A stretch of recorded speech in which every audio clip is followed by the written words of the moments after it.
आज की चर्चा का स्वागत है। हमारे पास आज एक ऐसा स्रोत है जो किसी एक्शन थ्रिलर फिल्म की कहानी जैसा लगता है ना?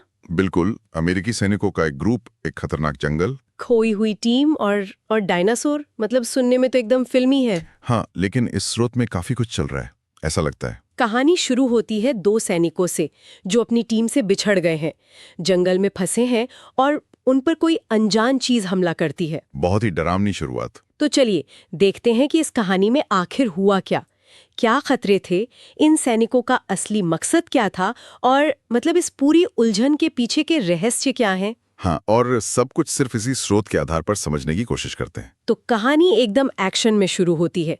अमेरिकी सैनिक जंगल में है, भयंकर तूफान चल रहा है। रेडियो पर एकदम घबराई हुई आवाज आती है, टीम खो गई है। ओके। तभी एक सैनिक चीखता है और गायब हो जाता है पेड़ों में। गायब मतलब? हाँ, दूसरा सैनिक, शायद लीडर है, घबराकर गोली चलाता है पर कुछ दिखता नहीं। अंधेरे में या तूफान में? हाँ, वो भागने लगता है और तभी एक बड़ा सा डायनासोर उस पर हमला करके उसे मार डालता है। बाप रे, शुरुआत ही मतलब सीधे डायनासोर? बिल्कुल, चौंकाने वाली शुरुआत। अगले दिन पास के एक अमेरिकी कैंप में एक स्थानीय महिला आती है, घबराई हुई। अच्छा। वो सैनिकों को बताती है कि एक पंखों वाले डायनासोर ने उसके पति पर हमला किया और उसे उठा ले गया। पंखों वाला डायनासोर, ये तो और भी अजीब है। सैनिक जाहिर तौर पर उसकी बात पर यकीन नहीं करते, भला कौन करेगा। सही बात है, ये अविश्वसनीय लगता है। इसी दौरान उन्हें एक लावारिस ट्रक मिलता है जिसमें खतरनाक रेडिएशन है। रेडिएशन? हाँ, और पास में बम धमाके भी हो रहे हैं। तो कर्नल को इस लापता टीम और इस रेडिएशन वाले ट्रक दोनों की खबर दी जाती है। यही से मामला उलझना शुरू हो जाता है। सिर्फ एक खोई हुई टीम नहीं, बल्कि एक अनजान हमलावर, अजीब सी गवाही, रेडिएशन वाला ट्रक। हाँ, ये सब इशारा करते हैं कि यहाँ कुछ बहुत ही असामान्य और शायद खतरनाक चल रहा है। वो रेडिएशन वाला ट्रक खासकर एक सवाल खड़ा करता है। बिल्कुल। क्या इसका खोई हुई टीम या उस हमलावर से कोई कनेक्शन है? हाँ, कर्नल भी शायद यही सोचता है।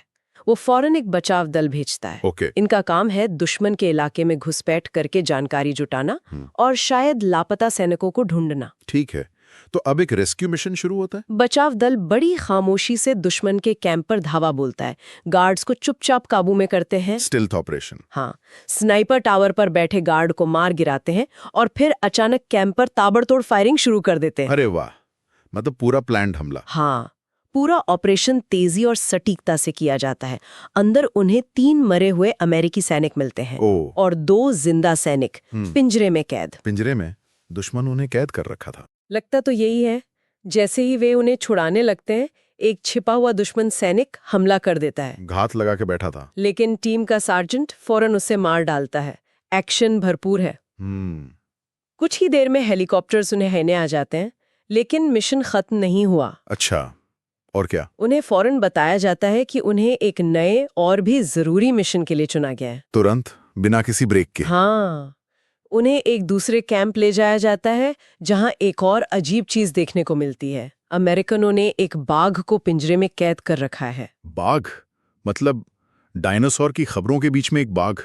ये वाकई अजीब है ना? क्या इन सब का कोई आपसी संबंध है या ये सिर्फ माहौल की अजनबियत को बढ़ाने के लिए है? कहना मुश्किल है। और ये तुरंत दूसरे मिशन पर भेजना भी काफी नाटकीय है, जैसे कर्नल को किसी चीज की बहुत जल्दी हो। हाँ, लगता तो यही है। कर्नल उन्हें बताता है कि पहली टीम एक खास घाटी में लापता हुई है और वहां से अजीब घटनाओं की अफवाहें आ रही हैं। अच्छा, तो अब फोकस उस घाटी पर है। बिल्कुल।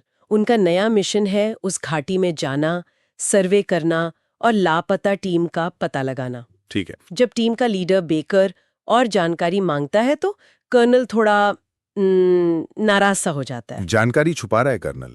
ऐसा ही लगता है। बाद में कर्नल बेकर से अकेले में बात करता है, उसे चेतावनी देता है कि अपने आदमियों को काबू में रखे और साथ ही एक लालच भी देता है, अगर मिशन कामयाब रहा तो बेकर के खिलाफ चल रहे पुराने आरोप हटा दिए जाएंगे। ओह, ये दिलचस्प मोड़ है। कर्नल की ये गोपनीयता, जानकारी छुपाना और बेकर को इस तरह से प्रेरित करना। हाँ, शक तो होता है। उसके इरादों पर शक पैदा करता है। क्या वो वाकई सिर्फ अपनी सैनिकों को बचाना चाहता है या उस घाटी में ऐसा कुछ है जिससे वो दुनिया की नजरों से दूर रखना चाहता है? और जिसके लिए वो बेकर का इस्तेमाल कर रहा है। बिल्कुल।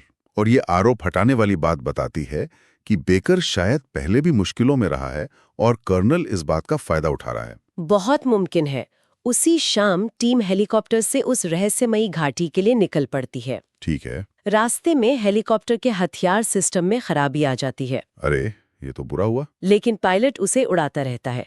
वे जंगल में एक सुनसान जगह पर उतरते हैं। सेफ लैंडिंग हो गई? हाँ, लेकिन उतरते ही उन्हें जो नजारा दिखता है वो होश उड़ाने वाला है। क्या? जमीन पर हाथी से भी बड़े पैरों के निशान। क्या बात कर रही हैं? हाथी से भी बड़े? हाँ, हर तरफ ऐसे ही विशाल अनजाने निशान हैं। उन्हें एक बहुत बड़ा पंख भी मिलता है। पंख? मतलब वो उड़ने वाले डायनासोर वाली बात? सही साबित हो रही है। अब शक यकीन में बदलने लगता है कि कुछ बहुत बड़ा और अजीब यहाँ घूम रहा है। यकीनन। अच्छा, अब यहाँ कहानी में एक ऐसा मोड़ आता है जो वाकई चौंकाने वाला है। बताइए। उन्हें एक बैग मिलता है, उसमें रिसर्च स्टेशन 4 का नक्शा है। Research station 4? इसका जिक्र पहले नहीं हुआ था। नहीं, और साथ में एक हाथ से लिखा नोट, हमारा शिकार हो रहा है। We are being hunted. बाप रे। बैग के पास गोलियों के खाली खोल और 2 अलग-अलग तरह के पैरों के निशान मिलते हैं, इंसान के और किसी विशाल जानवर के। अच्छा, टीम उन निशानों का पीछा करने का फैसला करती है। ये सारे सबूत एक ही दिशा में इशारा कर रहे हैं। एक भयानक खतरा। वो नोट खास तौर पे रोंगटे खड़े कर देने वाला है। हाँ, हमारा शिकार हो रहा है। ये बताता है कि पिछली टीम को पता था कि वे किसी जानवर का नहीं बल्कि किसी बुद्धिमान शिकारी का निशाना बन गए हैं। शायद। और रिसर्च स्टेशन 4 का जिक्र, क्या इसका उन अजीब घटनाओं से कोई लेना देना है? लगता तो यही है। वे सावधानी से आगे बढ़ते हैं, लेकिन खतरा अचानक हमला करता है। कैसे? कोई चीज जमीन से निकलकर बेकर का पैर पकड़ लेती है और उसे घसीटने लगती है। ओह। हाँ, टीम उसके घाव पर पट्टी बांधती है और सफर जारी रखती है। माहौल और तनावपूर्ण हो गया है। जाहिर है, अब पता है कि खतरा कहीं से भी आ सकता है।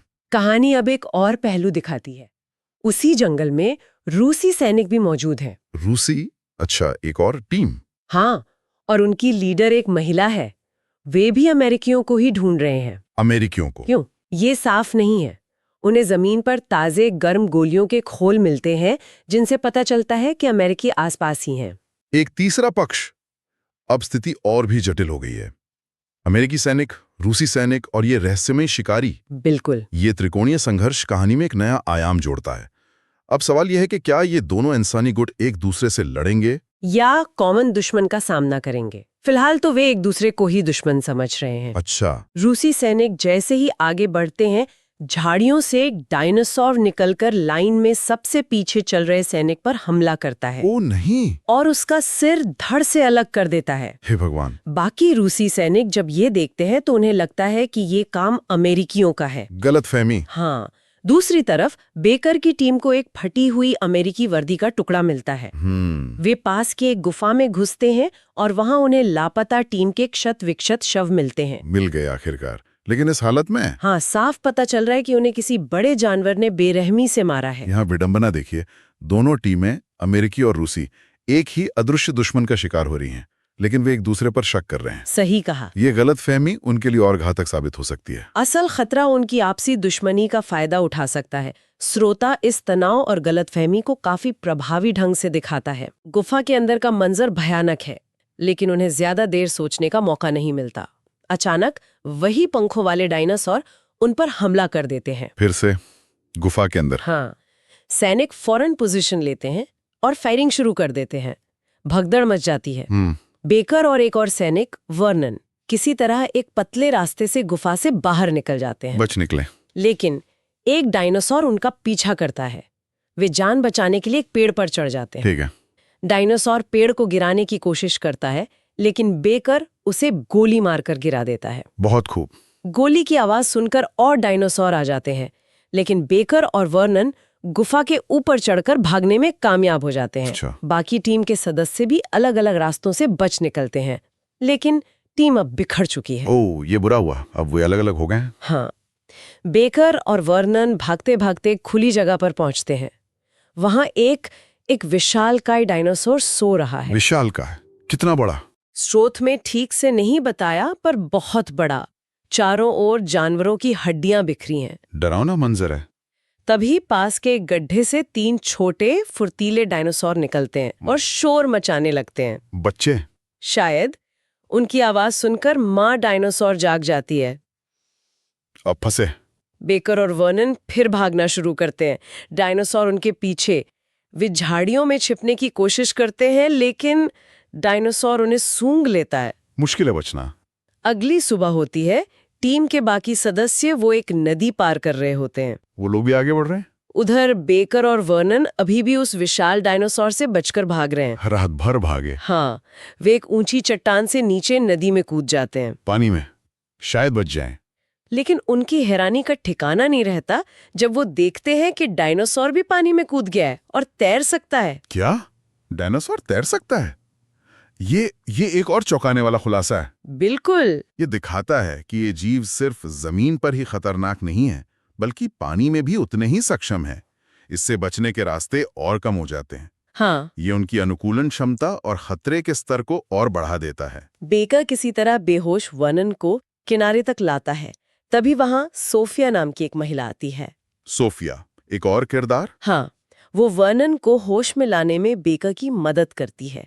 वो उन्हें पास के एक पुराने रिसर्च स्टेशन 4 ले जाती है। रिसर्च स्टेशन 4, जिसका नक्शा मिला था। वही, जहां वो पिछले 1 साल से अकेली रह रही है। वो बताती है कि वो वैज्ञानिकों की एक टीम के साथ आई थी, लेकिन अब सिर्फ वही जिंदा बची है। अकेली 1 साल से कैसे बची वो? ये वो बाद में बताती है। पहले वो चौंकाने वाला खुलासा करती है। वो बताती है कि एक रूसी जनरल ने इस जगह के बारे में जानने वाले लगभग सभी लोगों को मरवा दिया है। रूसी जनरल, शायद वही जिसका जिक्र पहले आया था। हाँ, और वो पहाड़ों में कहीं एक विशाल रहस्यमयी मशीन बना रहा है। मशीन जिसका जिक्र अफवाहों में था। सही।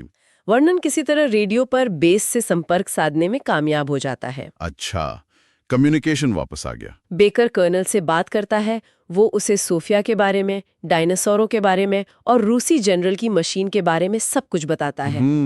वो तुरंत बचाव दल भेजने की मांग करता है और धमकी भी देता है कि अगर मदद नहीं आई तो वो ये सारी जानकारी लीक कर देगा। बेकर अब कड़ा रुख अपना रहा है। हाँ, कर्नल डायनासोर वाली बात पर यकीन नहीं करना चाहता, लेकिन रूसी जनरल की जांच का आदेश जरूर देता है। सोफिया का मिलना कहानी का टर्निंग पॉइंट है।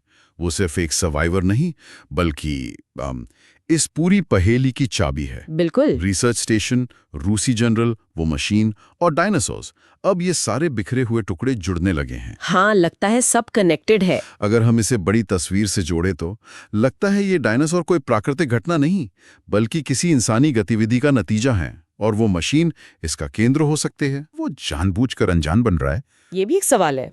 इसी दौरान टीम के बाकी सदस्य जो नदी पार कर रहे थे, उन पर रूसी सैनिक हमला कर देते हैं। रूसी? वो फिर आ गए? हाँ। गोलीबारी में एक अमेरिकी सैनिक घायल हो जाता है। बेकर, वर्नन और सोफिया गोलीबारी की आवाज सुनकर उस तरफ बढ़ते हैं। ठीक है, अब शायद टीम फिर से मिलेगी। दोनों तरफ से फायरिंग चली रही होती है कि आसमान से मौत बरसने लगती है। क्या मतलब? बड़े बड़े उड़ने वाले डायनासोर दोनों गुटों पर हमला कर देते हैं। दोनों पर? अमेरिकियों और रूसियों पर भी? हाँ, एक डायनासोर एक रूसी सैनिक को उठाकर बेरहमी से मार डालता है। इस अफरा तफरी का फायदा उठाकर बाकी रूसी सैनिक भाग जाते हैं। ये स्थिति पूरी तरह से अराजक हो चुकी है। इंसान आपस में लड़ रहे हैं और डायनासोर दोनों को मार रहे हैं। बिल्कुल। ये विडंबना ही है कि एक साझा और ज्यादा बड़ा खतरा होने के बावजूद इंसानी गुट एक दूसरे से लड़ना बंद नहीं कर रहे। हाँ, अजीब है। इससे एक महत्वपूर्ण सवाल उठता है, क्या कभी ऐसी स्थिति आएगी जब ये आपसी दुश्मनी छोड़कर असल खतरे का मिलकर सामना करेंगे, या वे अंत तक लड़ते रहेंगे? कहना मुश्किल है। बेकर की टीम अपने घायल साथी को लेकर जंगल में छिप जाती है। ठीक है। जल्द ही बेकर, वर्नन और सोफिया उन्हें ढूंढ लेते हैं। टीम फिर से एक हो गई। चलो, ये अच्छा हो। लेकिन टीम के सदस्य सोफिया को देखकर शक करते हैं, क्योंकि वो रूसी लग रही है और उस पर बंदूक तान देते हैं। ओह, भरोसा नहीं कर रहे उस पर? नहीं, लेकिन इससे पहले कि कुछ हो, झाड़ियों से छोटे शिकारी डायनासोर निकल आते हैं और उन पर हमला कर देते हैं। अरे बाप रे, एक और हमला। सैनिक जवाबी फायरिंग करते हैं, लेकिन डायनासोर लगातार आते रहते हैं। एक डायनासोर टीम के एक सदस्य को पकड़कर घसीटने लगता है। फिर से? बाकी लोग उसे बचाने की कोशिश करते हैं, लेकिन वो डायनासोरों से घिर जाता है। वो बड़ी बहादुरी से लड़ता है, लेकिन तभी एक उड़ने वाला डायनासोर आकर उसे बुरी तरह घायल कर देता है। ओह नहीं। टीम के बाकी सदस्य पहुंचते हैं, डायनासोरों पर फायरिंग करते हैं, जिससे वे भाग जाते हैं। वे अपने बुरी तरह घायल साथी का इलाज करते हैं। बहुत नुकसान हो रहा है टीम को। हाँ, सोफिया सुझाव देती है कि उसे यहीं छोड़ देना चाहिए क्योंकि वो बोझ बनेगा। क्या? ऐसे कैसे? लेकिन बेकर ऐसा करने से साफ इनकार कर देता है। वो अपने किसी आदमी को पीछे नहीं छोड़ेगा। लीडरशिप दिखा रहा है बेकर। शाम तक वे सोफिया वाले रिसर्च स्टेशन की इमारत में पहुंच जाते हैं। घायल साथी का इलाज किया जाता है। सुरक्षित जगह पर पहुंच गए फिलहाल। रात में बेकर सोफिया को चुपके से बाहर जाते हुए देखता है। वो उसका पीछा करता है। अच्छा, क्या कर रही थी सोफिया? वो देखता है कि सोफिया खुद को कोई इंजेक्शन लगा रही है। इंजेक्शन? पूछने पर वो बताती है कि ये एक दवा है जो उसे किसी बीमारी से लड़ने में मदद करती है, जो उसे यहीं लगी थी। बीमारी? जंगल में? हाँ। फिर सोफिया पूरी कहानी बताती है। डायनासोर कोई प्राकृतिक घटना नहीं, हाँ। बल्कि एक भयानक वैज्ञानिक दुर्घटना का नतीजा थे। दुर्घटना? कैसी दुर्घटना? उसका पति एक परमाणु वैज्ञानिक था, जिसे रूसी सेना के एक जनरल, शायद वही जेनार्ड, ने इस जंगल में एक खास मशीन बनाने के लिए भेजा था। अच्छा, वही मशीन। ये मशीन टाइमलाइन में पोर्टल, एक तरह का स्काई पोर्टल खोल सकती थी, जिसका इस्तेमाल अमेरिका पर हमला करने के लिए किया जाना था। Time portal? तो आखिरकार रहस्य खुल गया। हाँ। डायनासोर प्रागैतिहासिक काल से नहीं आए हैं, बल्कि एक टाइम पोर्टल एक्सपेरिमेंट के गलत हो जाने का नतीजा है। ये तो विज्ञान कथा और सैन्य थ्रिलर का जबरदस्त मिश्रण है ना? अनियंत्रित वैज्ञानिक महत्वाकांक्षा और सैन्य लक्ष्यों का ये गठजोड़ कितना विनाशकारी हो सकता है, ये स्रोत हमें यहाँ दिखाता है।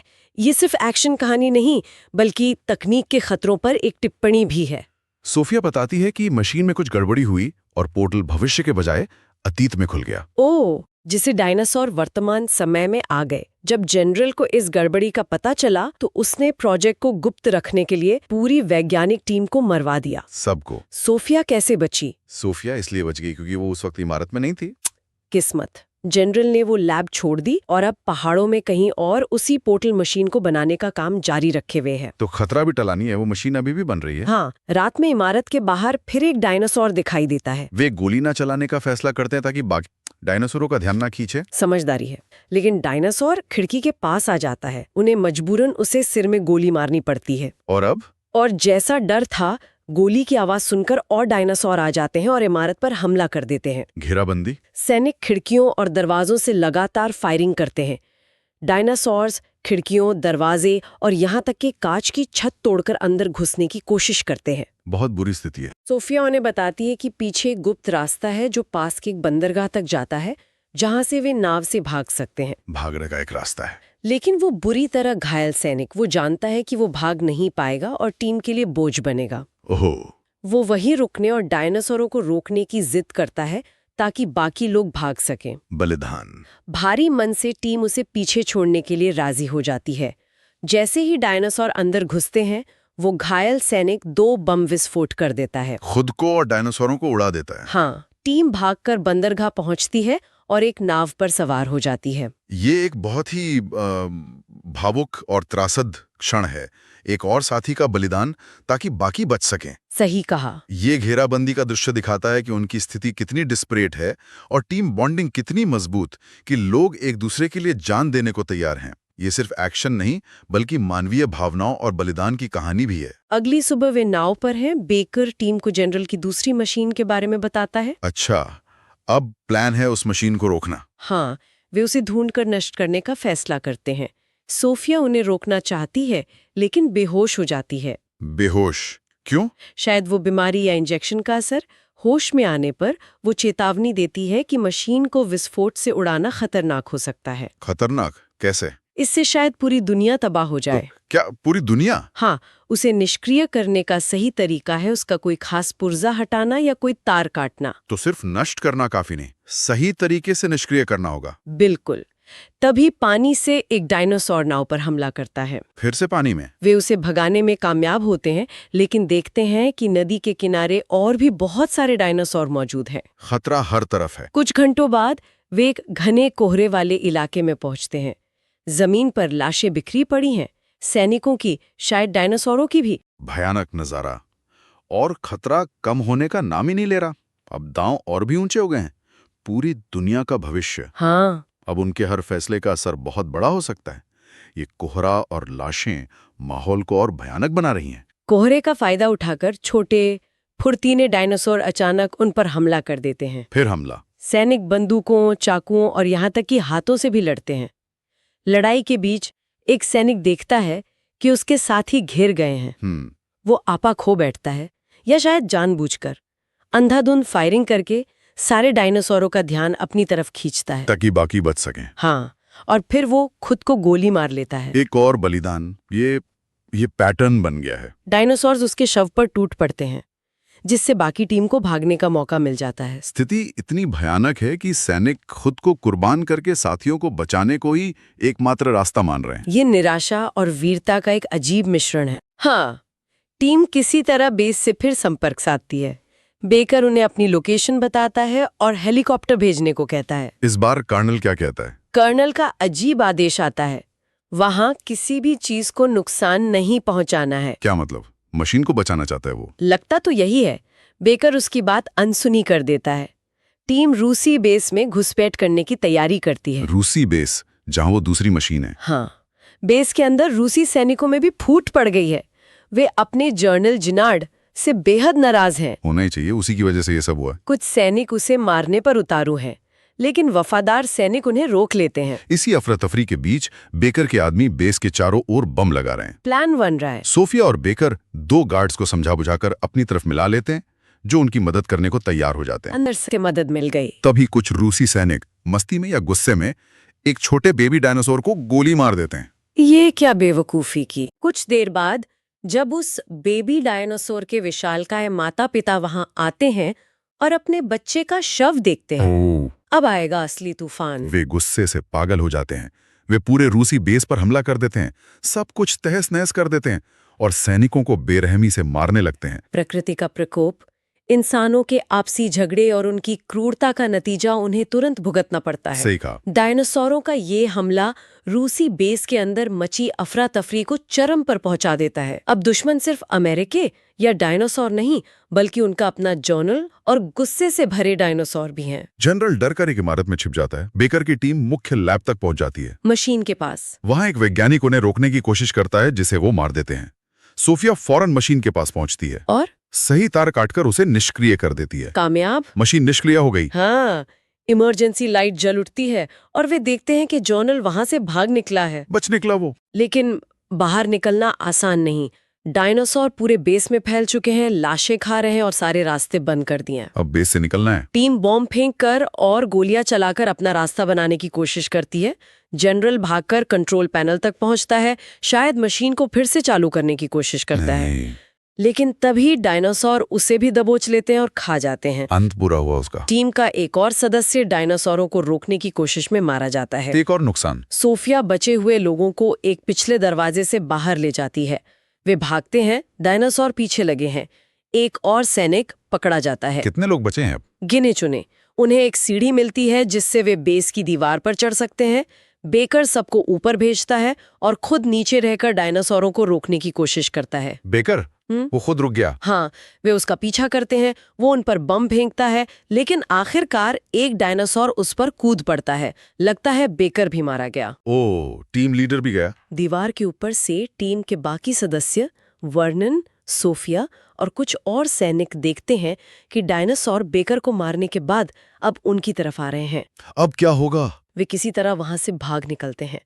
कुछ दूर उन्हें हेलीकॉप्टरों की आवाज सुनाई देती है। कर्नल खुद पूरी फोर्स के साथ वहां मौजूद है। बचाव आ गया आखिरकार। जैसे ही डायनासोर उन तक पहुंचते हैं, हेलीकॉप्टरों से और जमीन पर मौजूद सैनिकों से जबरदस्त फायरिंग शुरू हो जाती है। हवाई मदद से उड़ने वाले डायनासोरों को भी मार गिराया जाता है। अंत में बचाव आ ही गया, लेकिन बहुत भारी कीमत चुकाने के बाद पूरी टीम लगभग खत्म हो गई, जिसमें लीडर बेकर भी शामिल है। हाँ, मिशन किसी भी पैमाने पर सफल नहीं कहा जा सकता, सिवाय इसके कि कुछ लोग जिंदा बच गए। अमेरिकी सेना पूरे बेस को बम से उड़ा देती है, जिससे वो निष्क्रिय की गई मशीन भी पूरी तरह नष्ट हो जाती है। तो मशीन का अंत हो गया। वापसी में हेलीकॉप्टर में कर्नल बचे हुए सैनिकों को डांटता है। इतनी कुर्बानियों के बाद? हाँ, वो नाराज है कि उन्होंने उस बेशकीमती मशीन को नष्ट क्यों कर दिया, जिसे अमेरिका अपने कब्जे में ले सकता था। अविश्वसनीय। उसे सैनिकों की जान से ज्यादा मशीन की पड़ी है। लगता तो यही है, लेकिन तभी सोफिया एक और भयानक सच्चाई बताती है। एक और? अब क्या? वो कहती है कि मशीन को नष्ट करने से अब कोई फायदा नहीं, क्योंकि बहुत देर हो चुकी है। देर मतलब? कई डायनासोर्स पहले ही उस जंगल से बाहर निकल चुके हैं, पकड़े जा चुके हैं और शायद दुनिया भर में बेचे भी जा रहे हैं। क्या बेचे जा रहे हैं? हाँ, खतरा अब सिर्फ उस घाटी तक सीमित नहीं रहा, बल्कि पूरी दुनिया में फैल चुका है। कहानी इसी निराशाजनक और डरावने मोड़ पर खत्म होती है। तो इस सब का क्या मतलब है? ऊपरी तौर पर देखें तो मिशन पूरा हुआ, दुश्मन मारा गया, खतरनाक मशीन नष्ट हो गई, कुछ लोग बच गए। लेकिन हाँ, लेकिन कर्नल का नजरिया देखिए। उसे इंसानी जानों से ज्यादा उस तकनीक की परवाह थी, और सूफिया की अंतिम चेतावनी वो सबसे ज्यादा मायने रखती है। बिल्कुल। ये स्रोत हमें दिखाता है कि कैसे एक स्थानीयकृत खतरा अगर सही समय पर काबू न किया जाए तो वैश्विक संकट बन सकता है। मशीन नष्ट हो गई, लेकिन उसके बनाए राक्षस वो अब आजाद हैं। तो ये थी कहानी एक सैन्य मिशन की, जो डायनासोरों से लड़ाई, रूसी साजिशों, वैज्ञानिक गलतियों, अनगिनत बलिदानों और एक नष्ट हो चुकी मशीन की कहानी बन गई। हाँ, लेकिन अंत में एक अनसुलझा भयानक सवाल छोड़ गई। क्या दुनिया अब इन डायनासोरों के साथ जीने को मजबूर है? घटनाओं का एक वाकई अविश्वसनीय और रोंगटे खड़े कर देने वाला भवंडर था ये। हाँ, सोफिया की उस आखिरी चेतावनी को ध्यान में रखते हुए कि डायनासोर जंगल से बाहर फैल रहे हैं, सोचना लाजमी है कि इस पूरी घटना के असली और लंबे समय तक चलने वाले नतीजे क्या होंगे। सही बात है। मशीन तो नष्ट हो गई, पर क्या उसका बनाया खतरा कभी खत्म होगा?